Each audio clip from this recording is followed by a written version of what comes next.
Hi, it's Robert Burgin. I'm the General Manager of Brazil Rugby League for the Rugby League World Cup coming up in October, November of 2022. I don't know if it's a matter of self-indulgence, but I felt like I should film this for posterity.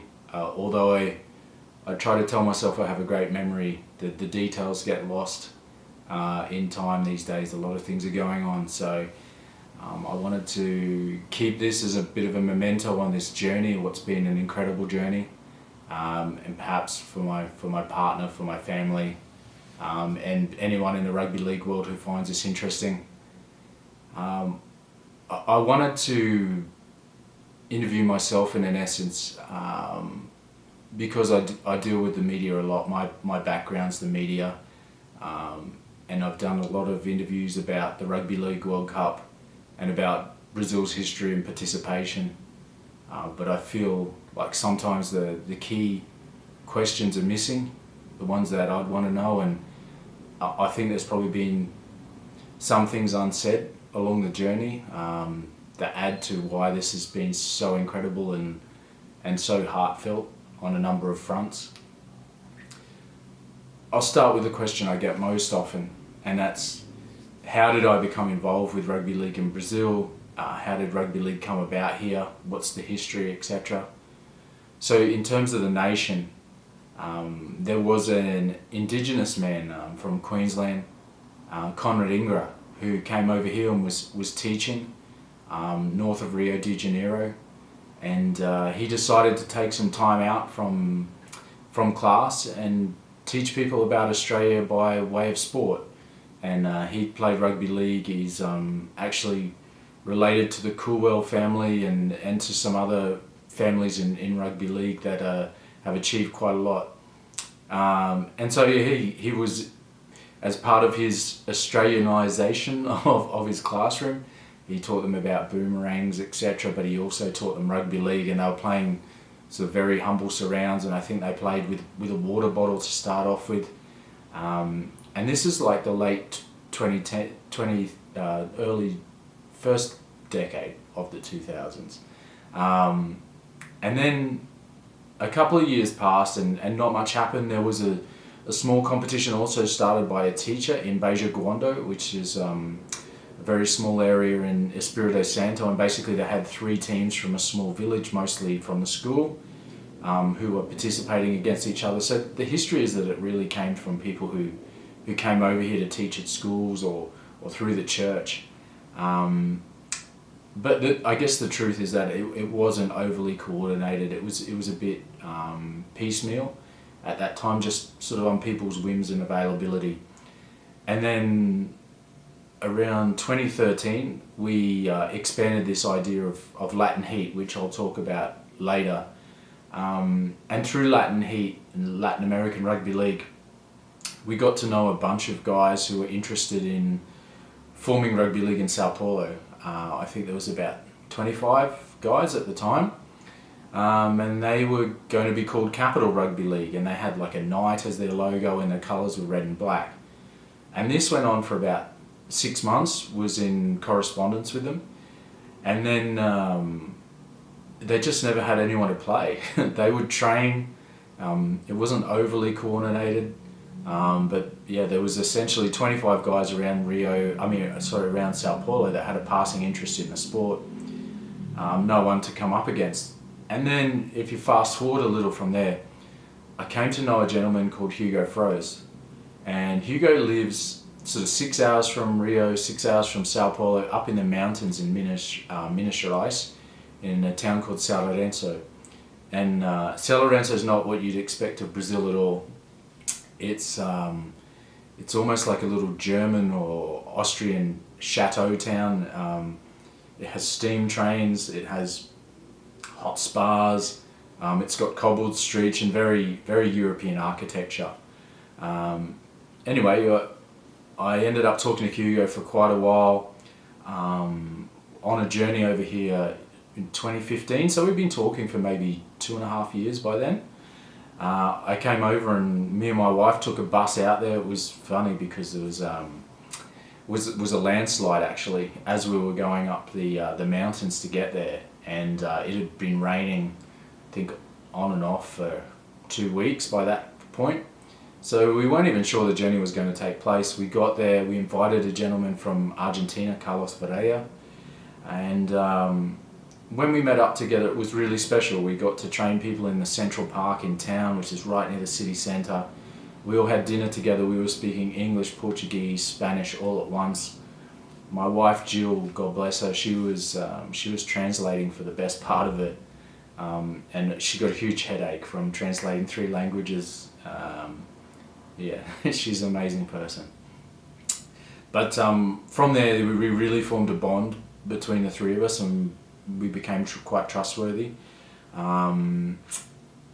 Then the big issue we faced was we knew that from Sports Plus being broadcast, they broadcast the NRL live through 2013, and that was when Sonny Bill Williams played for the Roosters, so people knew him as an athlete from rugby union, from the All Blacks, just being the personality he is, and he captured people's attention.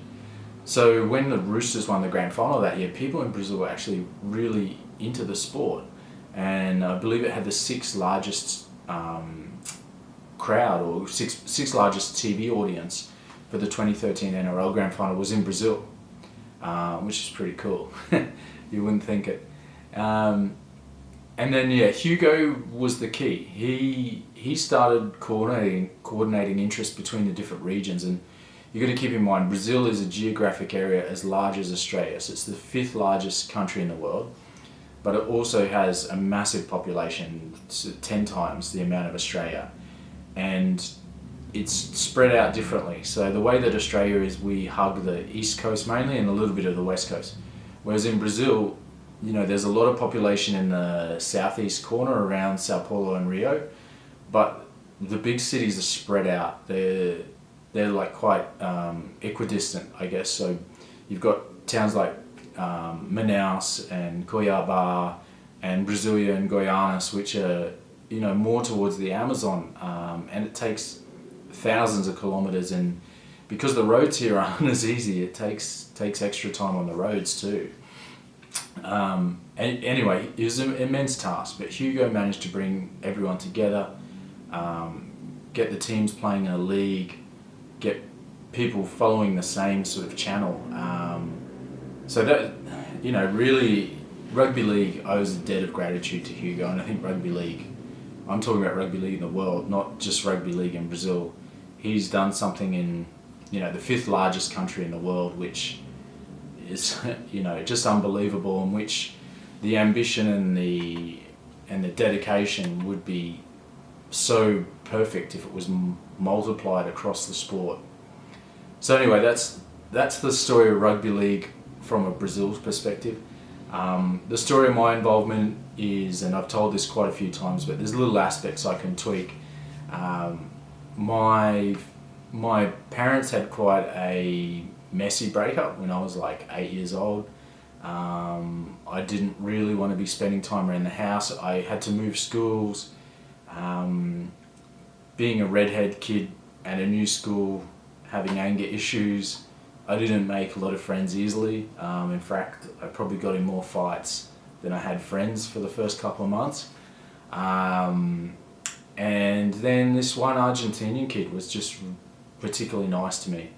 And his name's Maurizio, and he invited me round to his place. And at the time, the 1986 FIFA World Cup was happening, and that was happening in Mexico. So there was all this Latino flair around the event. I know that there was Mexico, there was Colombia, and of course Argentina was playing. And every time Argentina would have a game, I'd go around his house. His parents cooked these empanadas and steak and all the beautiful Argentinian foods, many of which I didn't learn the names of until years later. I actually used to Google meat pillows or meat pastry because I didn't know what empanadas were for many years. But anyway, I just loved the atmosphere of that household, and I liked the music and the passion, and they weren't afraid to wear their heart on their sleeve. And obviously, yeah, his family were nice to me, and particularly Maori himself is such a grounded, nice person. And when they won that World Cup, Argentina, I loved being around that atmosphere, and I thought, why don't these people play rugby league? Because by then I'd been turned on to State of Origin, and the Broncos were coming in soon, and I'd followed Brisbane Rugby League. I used to collect all the rugby league news programs and cut the teams out and draw the logos. I was obsessed by that stage. So anyway, yeah, I thought, why doesn't Argentina play rugby league? So as an 8-year-old kid, this seed was kind of planted in my brain. And then the next year was the Rugby Union World Cup, and Argentina competed for the first time. So again, my small mind at this stage was thinking, wow, wouldn't it be great if South Americans played rugby league as well? So fast forward many years, when I started going backpacking, I kind of took like 5 years out of my life. I had a professional career where I graduated from uni as fast as possible. I was the first person in my family to graduate. It meant a lot to me. So I was really, really goal focused. And when I went through university, my dream job just was to work for Rugby League Week.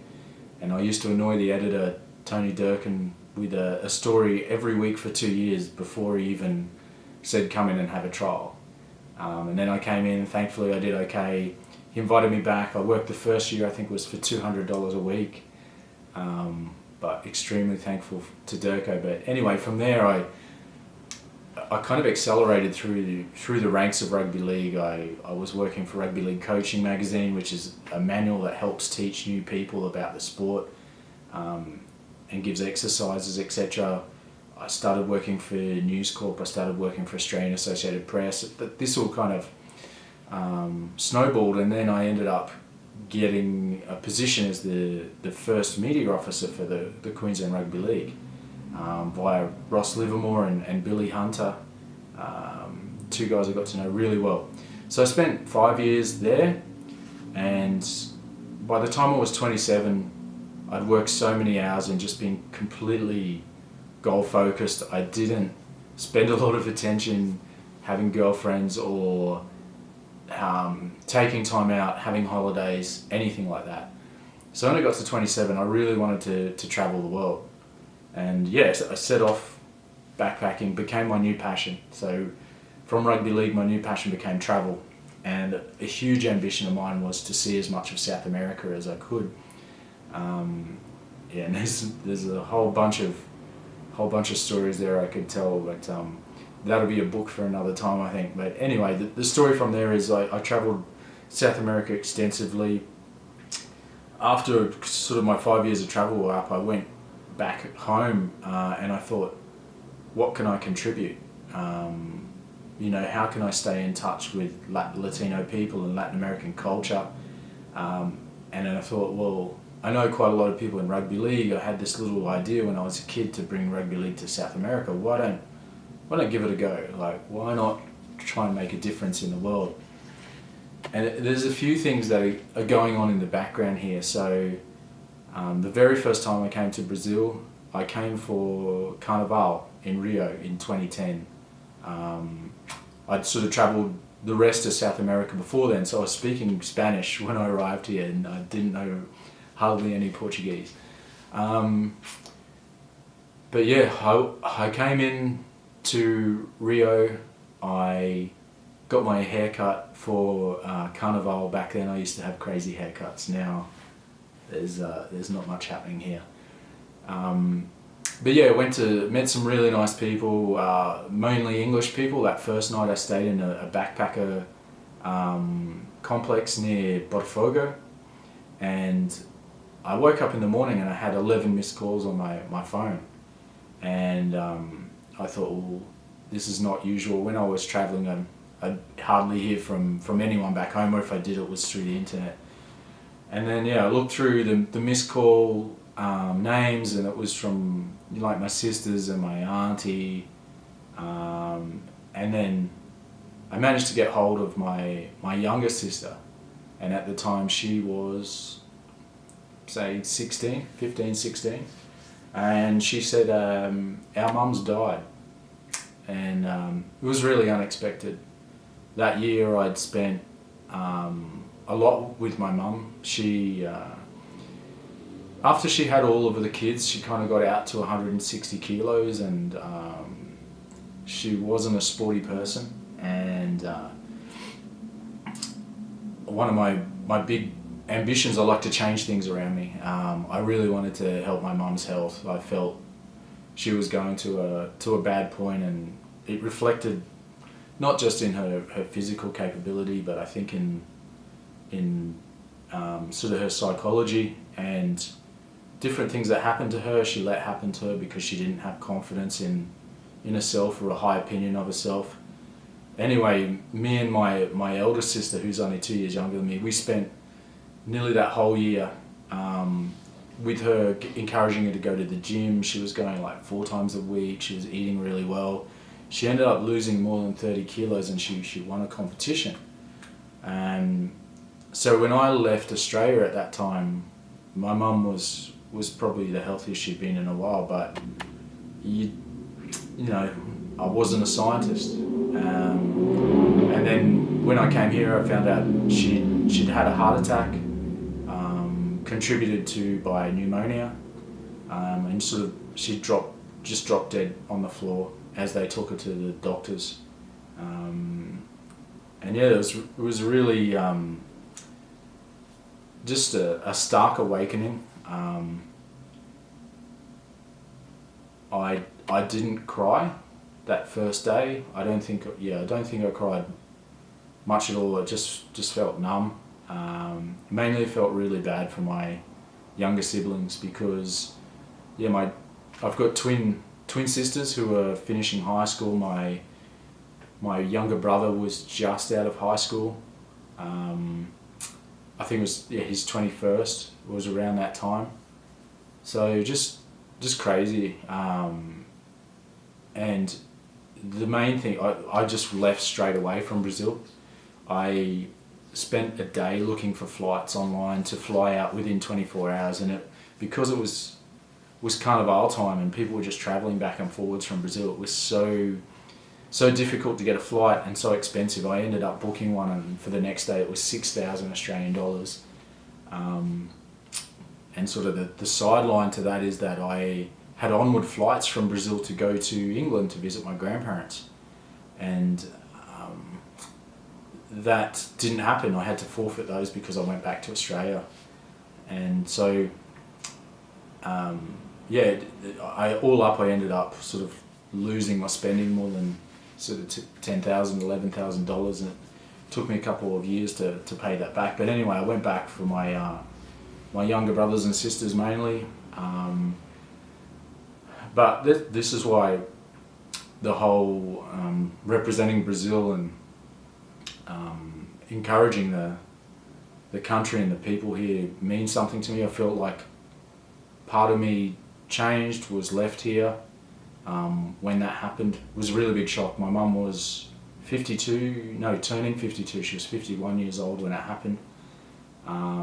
She had so much of life left ahead of her. I'm 44 now, and I've always tried to be someone who's packed as much into every year as possible. I try and set like something crazy every year that I have to do. Anyway, so the progression from there is that when I did eventually go to my grandparents' house in England, I was looking after them because they'd set their house on fire. They were getting ripped off by people coming to the house, selling them stuff they didn't need. My nan was she's blind. She was advancing through the stages of dementia. My granddad, who's probably one of the closest people to me through my whole life, a bit of a mentor of mine and a hero. He was quite healthy when I moved there, but went downhill. Anyway, it was really sad. As I said before, I like to change situations, and I felt quite powerless when I was there. I couldn't bring them back from death. I wanted to bring them back to Australia. I wanted to do something that was going to, I don't know, keep them alive.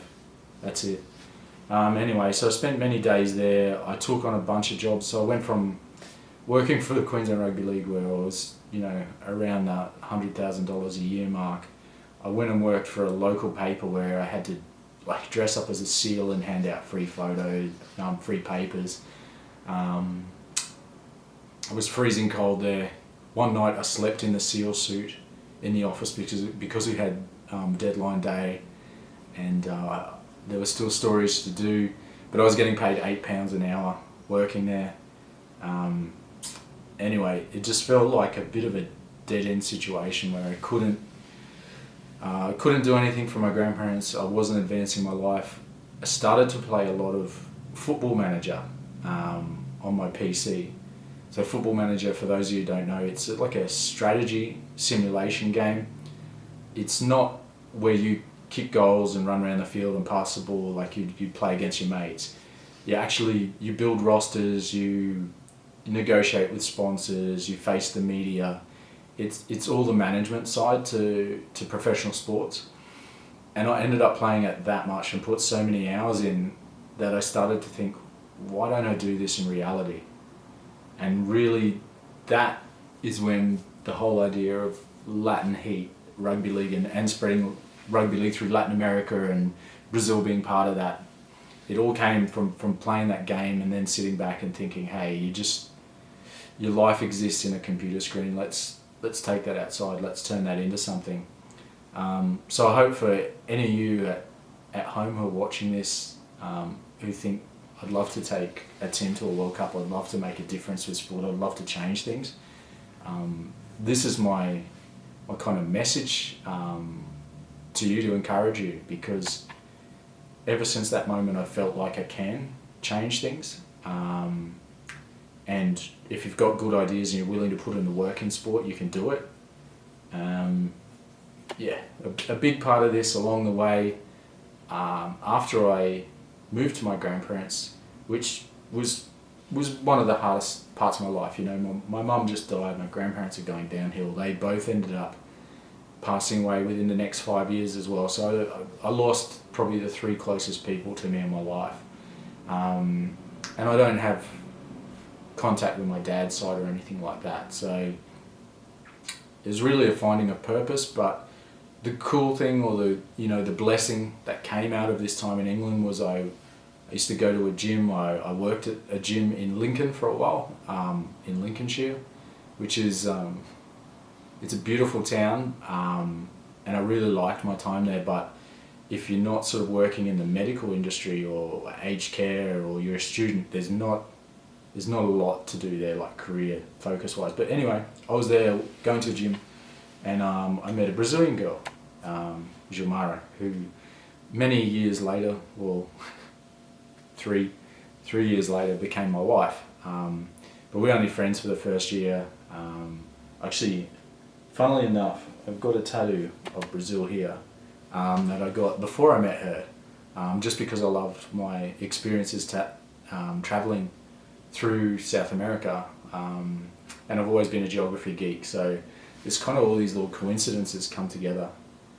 Anyway, I think that's probably enough of the self-indulgent part of explaining how Rugby League in Brazil came about, the history of Latin America and my passions behind it. So I thought what I'd like to do for the remainder is just talk about the journey since we got admitted to the Rugby League World Cup. And again, I'll put a massive amount of credit back to Hugo. So in 2018, Brazil played Argentina in Sao Paulo, actually at the training fields of Palmeiras, the famous football club. And the women's team won quite strongly. I think it was 48-0 against Argentina. I'd been to nearly every other rugby league event in Latin America at that time. Because I was so involved, I became, president and founder of Latin American Rugby League. I was helping every single country. I can remember a time I used to order jerseys for 7 or 8 nations at once, which is crazy in retrospect, and was doing the emails and the player updates for all of them. But at the same time, it's crazy. Loved it heaps. Anyway, that 2018 championships that happened in the Palmeiras fields was actually one I didn't go to. I stayed at home in Australia. We'd just had Emerging Nations World Championship. I'd got out a loan so that the team could participate at its fullest potential. At the time, I was feeling a little bit burnt out, and like I needed to take care of myself financially. So I didn't go. When they pumped Argentina, Andrew Charles, who was someone I worked with quite a fair bit at Latin Heat, he recommended to the International Rugby League that Brazil be considered for future World Cups. And then Hugo submitted a proposal that was fantastic. Really covered all the bases of what he wanted to achieve, very professional in his appearance and the things that he dedicated to. I don't think there's any one person that can take credit for Brazil being in the Rugby League World Cup than Hugo. He dared to dream when the rest of us, I probably thought we needed another 4 years. In hindsight, I think it was great. What he did is just created so much momentum here. And from that moment, more people have become interested in the sport. We've been able to attract more sponsors and grow. And I think me and Hugo don't always see eye to eye on things, and I'll be completely honest about that. But I think for me, that's been one of the biggest things I've learned from sport management, is just taking into account everyone's differences of opinion, everyone's traits, learning to basically learning to manage people, and from having that interest in Football Manager as a video game to then helping Latin American Rugby League and Brazil Rugby League, then I've really gone on to become more interested in the academic side of people management, and particularly sports management. I've done courses with the International Olympic Committee. I'm doing my Masters at the moment in my MBA. That's all focused around managing people and managing sports. And yeah, it's become a big passion of mine, whereas previously it was all about journalism. Yeah, so the situation with Hugo is, Hugo is he's quite a short guy. he's part Indigenous.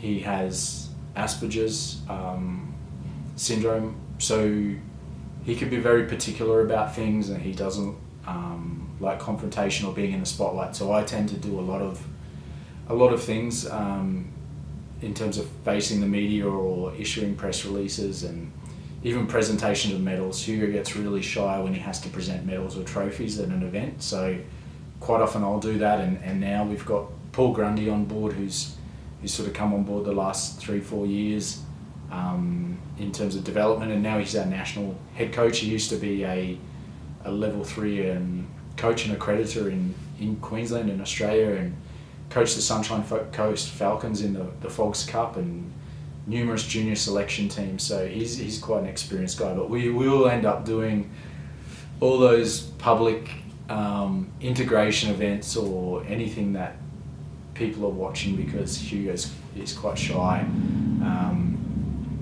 I think Hugo's got a little bit of OCD. He deletes nearly all of his emails, which can be very frustrating.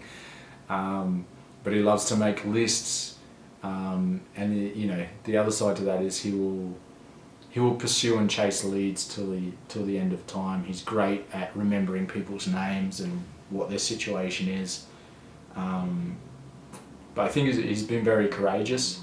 It's not easy to be, especially in the rugby world, to be quite a short, part Indigenous, part black, part Portuguese, part Italian guy who comes in and tries to tell people who are 120 kilos and maybe have represented their country in different sports before, to tell them what to do and coordinate them is, that takes a lot of courage. So behind that facade, I guess, is quite a determined line there, and we see all aspects of each other over time. He's a good friend, and I hope he and his family and my family stayed in touch for many, many years. So I guess when we first came into this rugby,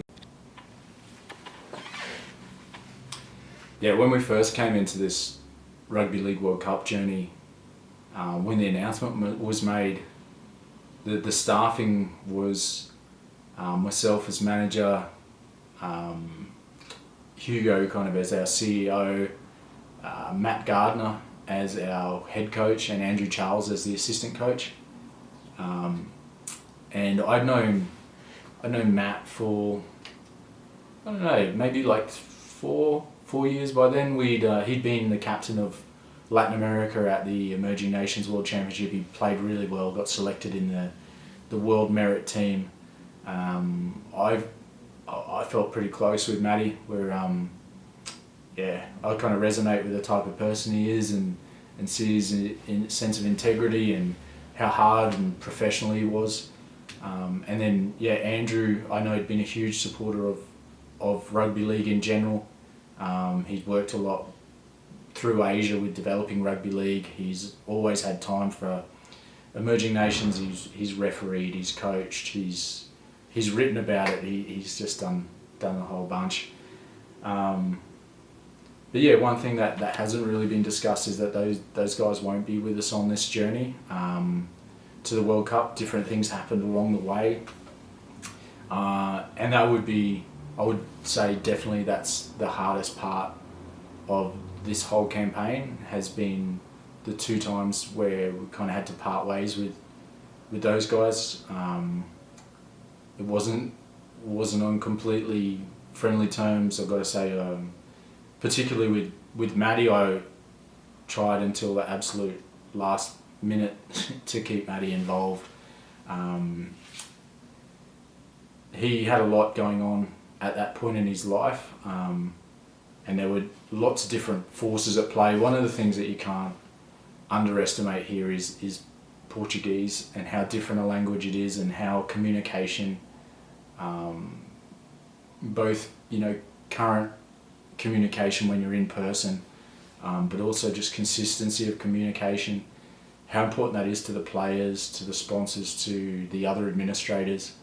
And I think Matty had so much going on with work, and he was expecting his first child, that was a big challenge. And then we've been approached by so many different coaches to coach Brazil. Once we were admitted to the World Cup, everyone wanted a piece of it, but the truth is that it's just not that easy. We felt comfortable with Matty, and then as time went on, when different decisions were made by different people, it's really important that we had someone who could speak Portuguese, and Paul's command of Portuguese is quite good, and he has all the theoretical background to it. I got to say, when Matty left the team, I didn't sleep for a week. I felt really like I'd let him down a bit, even though I can say, hand on heart, Matty, if you're watching this, mate, even after things sort of went south, I tried to keep you involved in the team, and I really wanted you to be on this journey the whole way through with us. If there's one thing that's hurt me over the past 4 years, is that we won't do that. But life goes on, and there's beautiful things that have come into your life and come into ours. Same with Andrew. Andrew's going to have opportunities with Chile. He's done a really good job, beat the Philippines, and once people understand the politics of South America, they'll understand why Andrew being involved with Chile was probably a hard thing for other people to overcome. There's a healthy rivalry there that's going to sustain rugby league for many years to come. I think the other really hard part of this journey has been whenever we've lost someone along the way in terms of a player, because it's such a seminal movement. You know, we've been starting rugby league in its first few years over here. You get really attached to the stories of people, where they've come from, people in their family, what they've sacrificed, and whenever you feel, you know, you've let them down, when they don't see a future in the sport, you do take that on board. I've got to say, I'm probably someone that that wears a conscience more than most, and so I think of every player that comes along as a friend, even if they're probably not someone I'd go and have a drink with, because they love rugby league and they've given it a go. They are my friend, and I've got a connection to them, and I feel the same way with all the players from around Latin America. So yeah, sometimes we've not been able to pick everyone we want in a team. You know, we've had various stages of this selection process to the World Cup. Right now, this week, we're announcing, or kind of to the players anyway, who our 23 players will take to England are, and who the shadow players will be. And that means from 160 players, we're down to, that applied in the first place of the team, we're down to like 23 now that'll definitely go, and then sort of 8 or 9 that are going to be in this limbo position where if someone gets hurt or pregnant, or, you know, moves overseas, or something goes on in their life and they can't take part in the World Cup, then one of these shadow players will come in. But it's not a guarantee, and I understand that's a hard position for them to be in. They've got to train, they've got to black out time in their schedule to say, hey, you know, I'm going to be possibly at a world event for a month and take that time off work. It's not easy on anyone. So it's sport, you know, sport's full of hard decisions and hard moments, and I guess that's what captivates the attention of all of us. Yeah, this week is going to be hard. There's people that have been on the journey with us for a long time who will be told that they won't be going to the World Cup. All of them I would consider friends. I've seen the sacrifices they've made, but we've also limited with the number of people we can take, and picking what we think's best for Brazil Rugby League, for the future, for our performance at this World Cup. Personally now, I help work mainly voluntarily with Asia Pacific Rugby League, and I've always just wanted to help expand the game, and I see this opportunity for Brazil not only as an opportunity for the nation itself or for South America, but for all emerging nations that are given a chance to break through into rugby league. We face so many hurdles, so many similar challenges for us. You know, even filling out all the declaration forms today for people's eligibility, it's all in English. I think we've got 2 players that can read English at the moment. All the interviews that they're going to give in the World Cup, or most of them, are probably going to be in English. All the laws of the game, all the coaching materials, etc., all in English. I know they're converting to Spanish now, but if you want to do your level 2 or go ahead, it's extremely difficult. I think it's important that people know what an uneven playing field there is for the World Cup, and just international rugby league in general. If we want to get our physios and first aid people qualified, it has to be through an English or Australian system. You know, the coaching credentials, we've got people here who've been running coaching courses for years and years, but they won't recognise their credentials through the ARL or RFL. Basically, we're saying it's an international rugby league, but the truth is that if you don't come from 3, maybe 4 countries, your opportunity to be involved at this level is extremely limited, pretty much prohibited. And I think that's got to be a huge thing we address as a sport, is our accreditation system across all fronts, and making that an international accreditation, not we're one of the 4 powerhouses, we get to pick and choose who goes to a World Cup as staff. I mean, I'm quite lucky that I've come on this journey as an Australian. There would be so many roadblocks ahead of me if it weren't. Obviously, I feel like my involvement with Brazil is, a lot more than some of the mercenaries who just get roped in for a World Cup. You know, my wife's here. I've visited the country, you know, a dozen times. I speak Portuguese now. I've got a deep connection with the place and a deep love of the place, and so many friends here. But yeah, if I wasn't born in Australia and didn't have access to the Australian accreditation system for, you know, for my coaching, for management courses, for just knowing the rules and the laws of the game, then it would almost be impossible for me. We're really trying to build a system here where we open capacity for the future of Brazil Rugby League by having half of our staff Brazil natives, and that's been a tough thing to do. You're bringing in people that might not have been credentialed in, you know, rugby league their whole life, but they've shown dedication as a volunteer or contributing in some way or other. So we've definitely got to focus on bringing through Brazilians, and particularly female Brazilians, with this World Cup squad.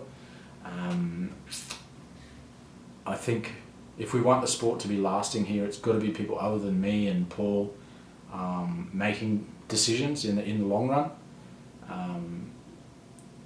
One of the things that's kind of funny, when I was just talking about like mercenaries coming in, and an interest in Brazil Rugby League, is one of the things we really experienced since the formal announcement that Brazil's in the Rugby League World Cup, is the number of people who had like zero contribution before, who all of a sudden want to be the head of everything in Brazil. You know, like people just come out of the woodwork and I've done XXX in my life.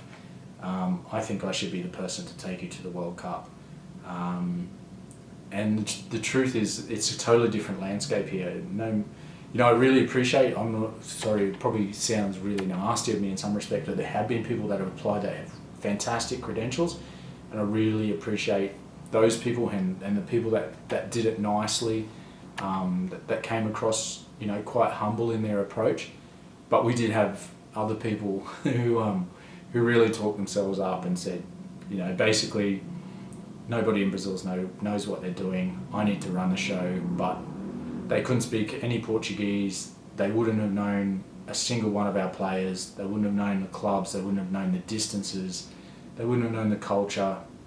And I really think with any event like this, you know, we put 10 years in to get to this stage. You've got to do the hard yards. You know, myself and Hugo and Paul, probably the three most involved people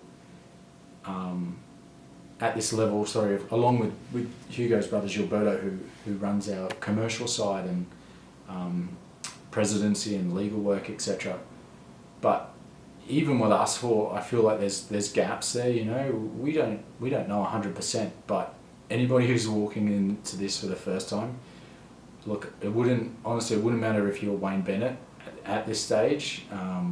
If you can't run a session in Portuguese, if you can't coordinate people, if you don't understand the difficulties here, it would be an impossible task.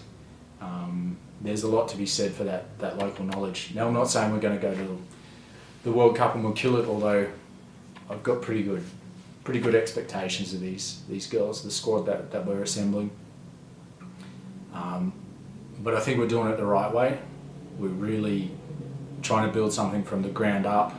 We're trying to acknowledge and appreciate the culture and the people as individuals, and what they bring. And yeah, I think the other funny thing, aside from the number of people that, you know, all of a sudden wanted to jump on board once we were in the World Cup after not contributing beforehand, is the number of people who are like, oh, I didn't know that rugby league was played in Brazil. They shouldn't be in the World Cup. It's what they say in the court of law, you know, like ignorance is no excuse, sort of thing. So we've existed for quite a while. The clubs have been out there. It's just that we publish nearly everything in Portuguese. We do a lot more now in English through Asia Pacific Rugby League and International Rugby League, but the first 5 years or so, most of it was like Portal de Rugby, and internal channels, which was all written in Portuguese, so people are not reading that. We've, purposely not broadcast a lot of our women's stuff because the element of surprise is really in our favour. And when I was a traveller and a backpacker, there was a quote by the author Tim Cahill, not the soccer player Tim Cahill, but he wrote all about his adventures around the world, and one of the sentences that stuck in my mind is that mystery is a resource more valuable than coal or gold, and its appreciation is a fine thing. And I apply that to so many things in life, that keeping your mystery, keeping your cards up your sleeve will come out, and it's worth a lot more down the track than just spilling your beans straight up. So I feel like that's a lesson that's stuck with me, that I took from my travel years through to my rugby league years now.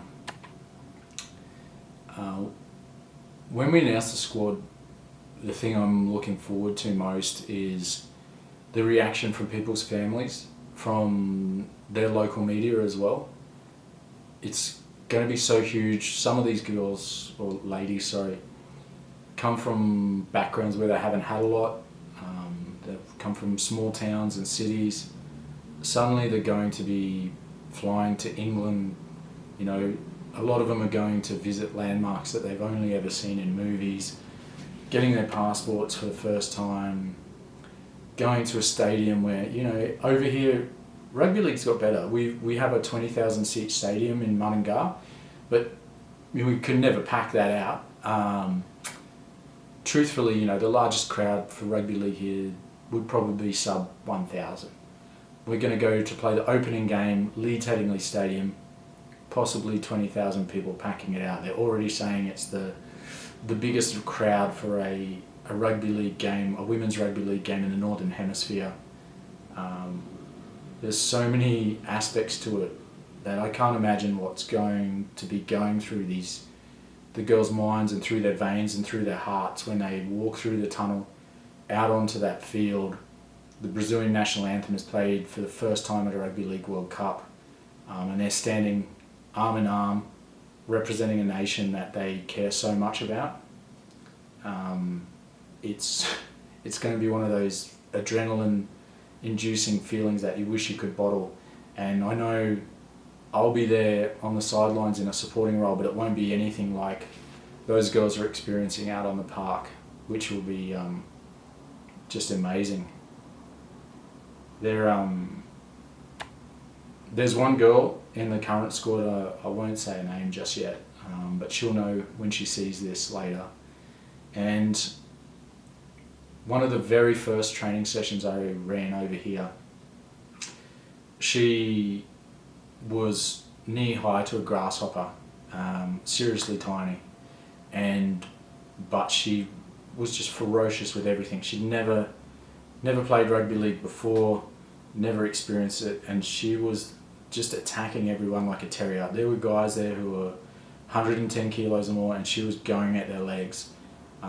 She's got something inside of her that's next level, that's otherworldly, and to know her from that sort of 15-year-old girl. And I walked away. My wife was actually at that session too. She was helping me translate because my Portuguese was worse back then. But I walked away and I said to my wife, that girl is something special. She's going to be something for the future.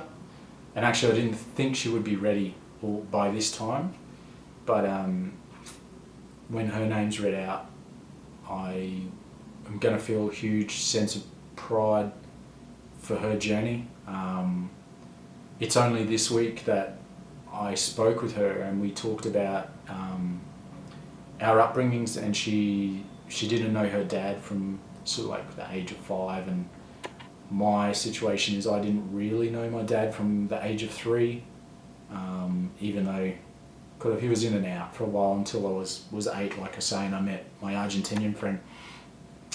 but yeah, I mean, I think we've got some things bottled up inside us that are the same, and I think it's really special that from the first session I saw she was next level. And I spoke with another of her coaches this week, and he said he'd met her a year before.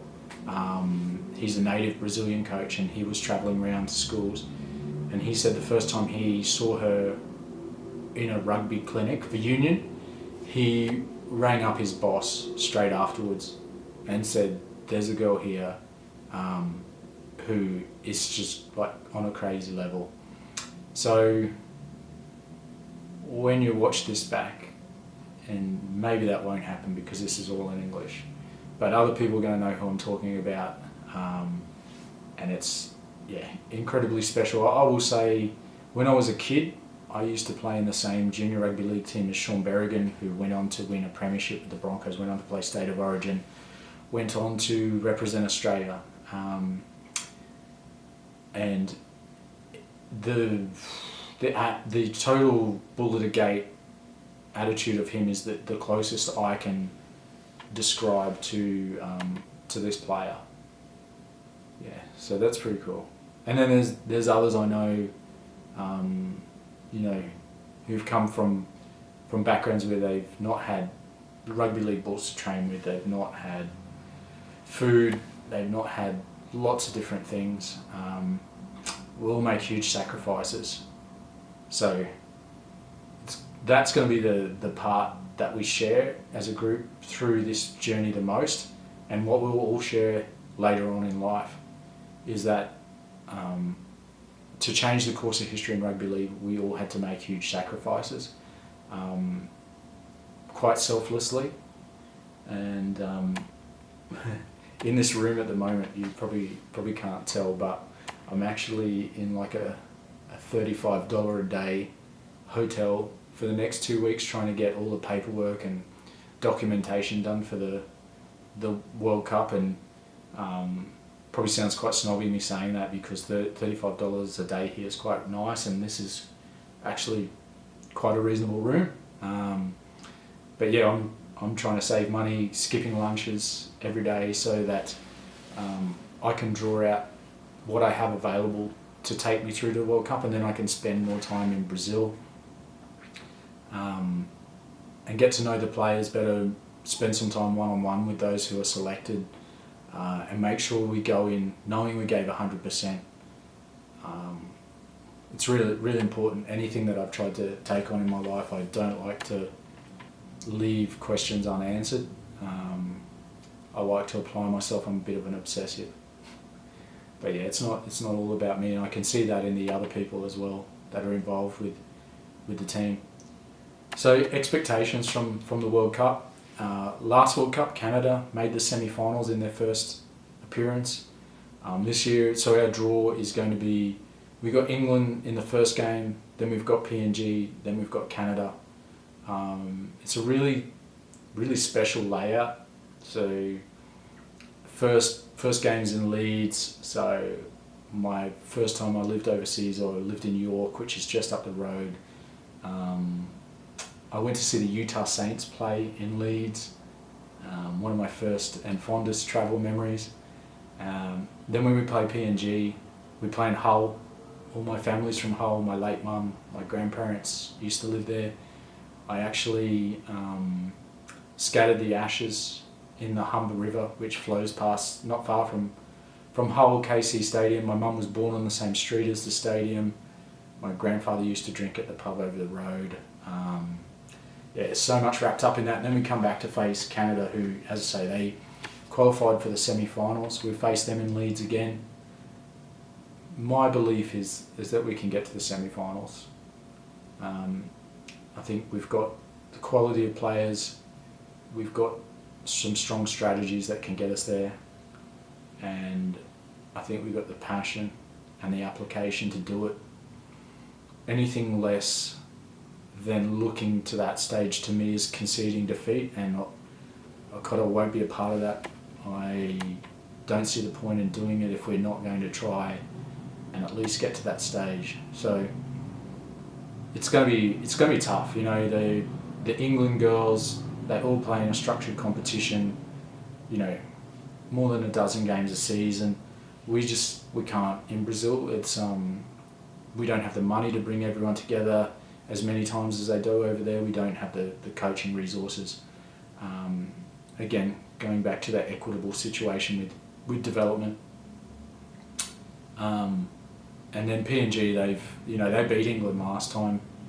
They've improved a hell of a lot. They've got a really smart coach in Ben Jeffries, who I know a lot of people have a very high opinion of him, and from everything I've seen, he sets a gold standard. So I know we're going to come up against a team very determined. There's a couple of the girls there, or one of the girls in particular, played with Wes, with my wife, and Wes is kind of my childhood club, really dear to my heart. So that'll be interesting to see how she goes up against our girls. They've got a lot of Aussie-based players this time in comparison to the last World Cup. Canada, I've known Mike Castle, the coach of Canada, for a couple of years. We sort of run into each other on a few coaching sessions. To me, he's a very similar person. You know, really wants to see the best for International Rugby League. Made a lot of sacrifices, heart's in the right place, doing it from pretty minimal resources.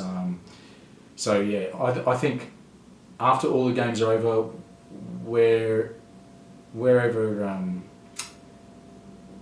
the chips lay, we hopefully are going to have 3 or 4 more friends in the coaches and staff of the other teams, because I think we all appreciate what they're going through as well. And I hope all these girls make tons of friends and contacts. I really want to see from this World Cup, and I think maybe should have happened already, is that some of the girls here start getting looked at by host bus club, BHB Cup clubs in Australia, through NRLW clubs, through the English Women's Super League. I think there are girls here who can make that step up with very minimal adjustments. And once you show that pathway, the floodgates are going to open. If someone, at the moment, the Australian dollar's worth about 4 Brazilian reais. The earning capacity is through the roof for overseas compared to here. They're paying like 8 reais a litre for petrol here. It's a really difficult economic situation. So any foot in the door overseas is going to see a whole bunch of players who have physical capabilities that are unbelievable to go over there. And honestly, the genetic mix over here is amazing.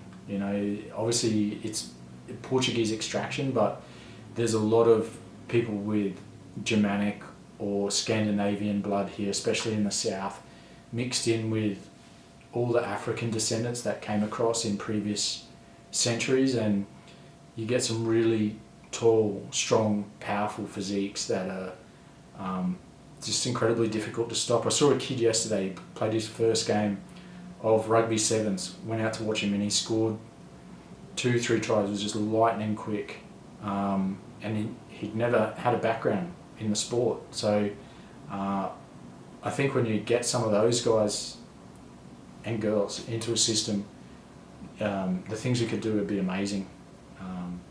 It's just unfortunate, money really does change everything. I'll pop some links in here how you can donate.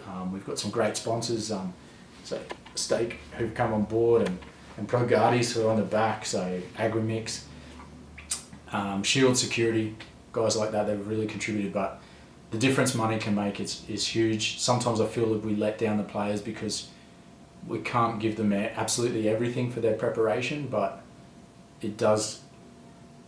It comes about with knowing that we've tried really hard to give them the maximum we could in this situation, and certainly a lot more than Latin American teams have received in the past. So, look, thanks for indulging me with this time. I don't know when I'll publish this, what I'll do with it, but hopefully you've appreciated the insight and touching on some of the subjects that are really dear to my heart. Thank you.